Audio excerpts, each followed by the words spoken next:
current shipbuilding program that's stretching out over some 25 years and is worth, as I said, is it 89 or is it 95 billion dollars?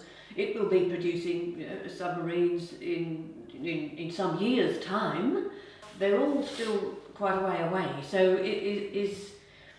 is there potential, or should the shipbuilding program be adjusted? Should or could or can it be adjusted in some way to reflect the changes in the geopolitical climate?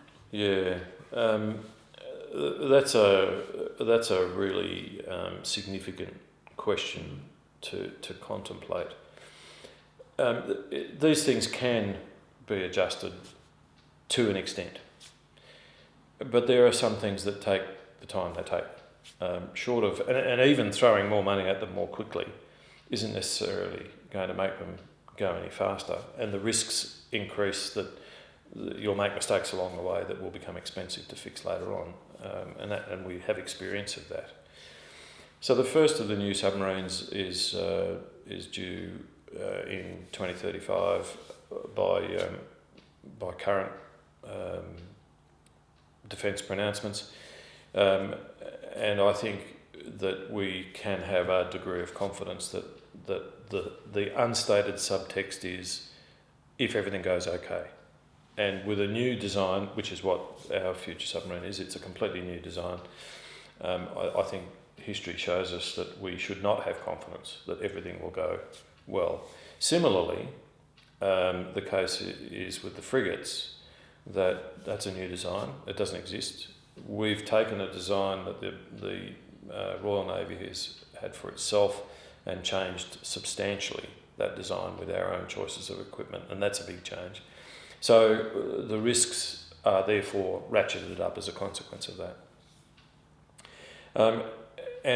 What we've got also, if you consider the transition between existing platforms in service into the new ones, we've got in the frigate space, the Anzac ships have been worn out much more quickly than we expected them to be, because we have used them much harder since we acquired them than we did their predecessors, which was the usage we based the spec on.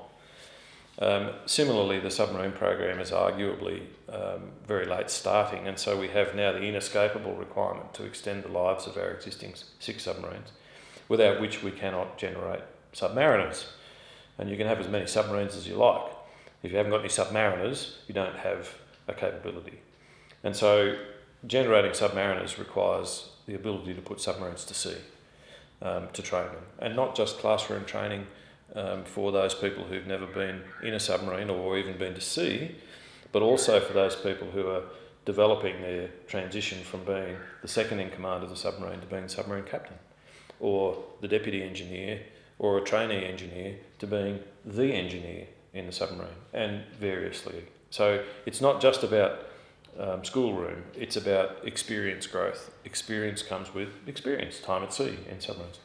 So we've got to now extend the life of the Collins class, which will be challenging and expensive, and take the submarines out of service, possibly for longer than we normally do with their routine maintenance, although hopefully that can all be managed within those routine deep maintenance periods.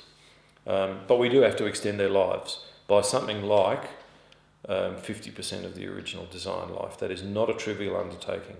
So is there potential for impact on the submarine program if a strategic review of the force structure says, actually, we really need something a lot more urgent? Then yes, there's potential for an impact. What that impact might be, obviously would play out over time.